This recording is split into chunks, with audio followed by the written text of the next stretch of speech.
Hi, நான் professor doctor Udaya, medical மைக்ரோபியாலஜிஸ்ட் பேசுகிறேன். என்னுடைய வாழ்க்கையில் என்னுடைய அனுபவத்தை உங்களோட ஷேர் பண்ணிக்கிறதுல எனக்கு ரொம்ப மகிழ்ச்சி. என்ன அனுபவம் என்றால், மருத்துவம் சார்ந்த என்னுடைய வாழ்வியலில் ஏற்பட்ட சில அனுபவங்கள் உங்களுக்கு பயனுள்ளதாக இருக்கும்.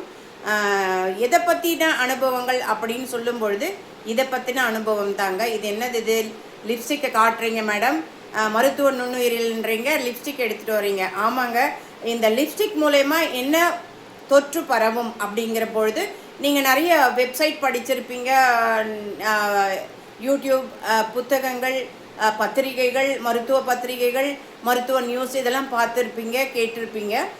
மருத்துவத்துறையில் இருக்கிறவங்களுக்கு நல்லாவே தெரியும்.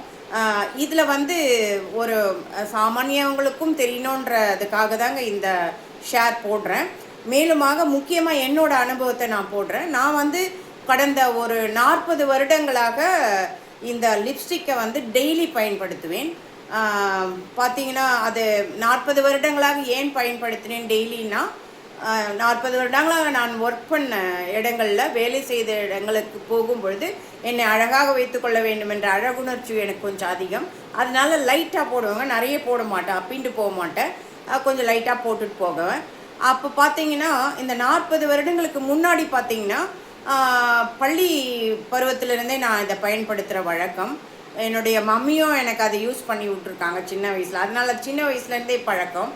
அதனால் பார்த்தீங்கன்னா, அப்போல்லாம் எப்போயாச்சும் வெளியில் போகும்பொழுது, ஃபங்க்ஷன் போகும்பொழுது, கோவில்களுக்கு போகும்பொழுது அலங்கரித்து கொண்டு அந்த லிப்ஸ்டிக் பயன்படுத்துவது வழக்கம். ஆனால் 40 வருடங்களாக காலேஜுக்கு மருத்துவத்துறையில் நம்ம பணி செய்யும் பொழுது, காலேஜ் போகும்போது டெய்லி போட்டிருக்கேன், 100% போட்டிருக்கேன்.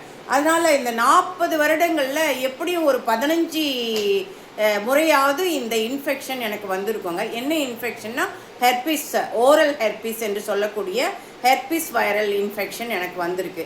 இது எதனால் வரக்கூடும்னா, நாம் அதை சரியாக பயன்படுத்தும் முறை கையாளலைனா.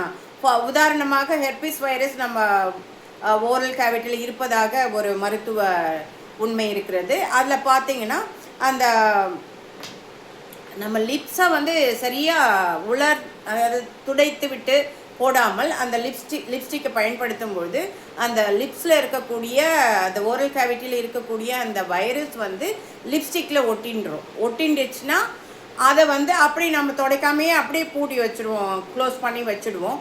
அடுத்து நம்ம யூஸ் பண்ணும்பொழுது அது இது மாதிரி கொஞ்சம் கொஞ்சமாக இந்த வைரஸ் சேர்ந்துக்கிட்டே வரும். ஒரே நாளில் வராது, இது சேர்ந்துக்கிட்டே வரும். இது என்னோட அனுபவம், இது அசம்ஷனும் கூட, அது ஒரு ஒரு ஒரு யூகமும் கூட.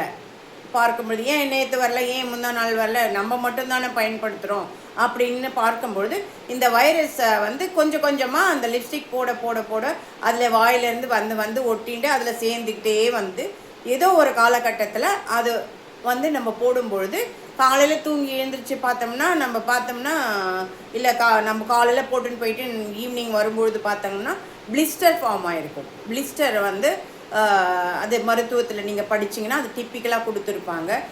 ஹெர்பீஸ், ஓரல் ஹெர்பீஸோட பிளிஸ்டர் எப்படி இருக்கும் அப்படிங்கிறது ஒரு கண்ணாடி மாதிரி இருக்கும். உங்களுக்கு சொல்லணுன்னா, ஒரு கண்ணாடி மாதிரி நீர் கோத்துட்டு இருக்க மாதிரி முட்டையாக வந்திருக்கும். ஒரு மிளகு சைஸ்க்கு இங்கே யூஸ்வலாக இங்கே வரும், இங்கே வரும்.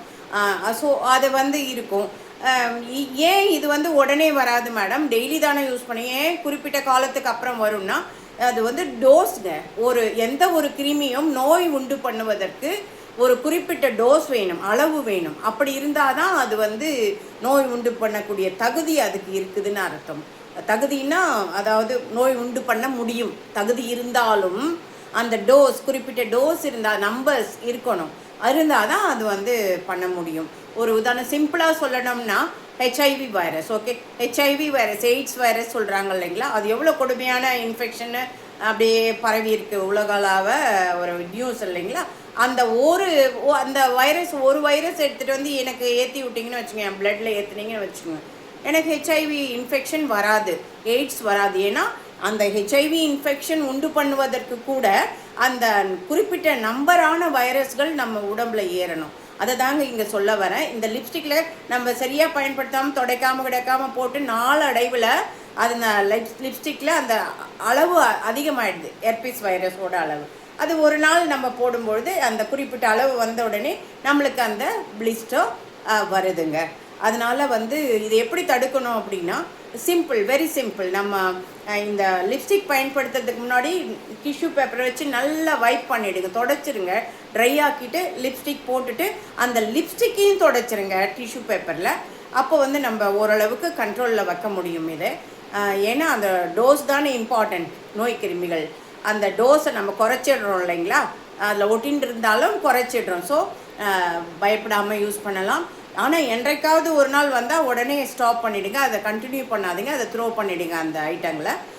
இது மேலுமாக மற்றவர்களோடு ஷேர் பண்ணிக்கிறத அவாய்ட் பண்ணுங்கள். ஈவன் ஃபங்க்ஷன் போனாலும் சரி, எங்கே போனாலும் சில நேரங்களில் அன்அவாய்டபிள், தடுக்க முடியாமல் இருக்கும். அந்த நேரங்களில் கூட அவங்களுக்கு சொல்லுங்கள், சாரி இது பரவறதுக்கு வாய்ப்பு இருக்குது, ரொம்ப நாளாக நான் யூஸ் பண்ணிகிட்ருக்கேன் அப்படின்னு அவங்களுக்கு சொல்லி அதை வந்து நம்ம தான் தடுக்க முயற்சி செய்யணும். இந்த தகவல் உங்களுக்கு யூஸ்ஃபுல்லாக இருந்திருக்கும். கண்டிப்பாக எப்படி பயன்படுத்தணுன்றதையும் சொல்லியிருக்கேன், அதை பயன்படுத்துங்க. இது என்னோடய அனுபவ உண்மைகள்.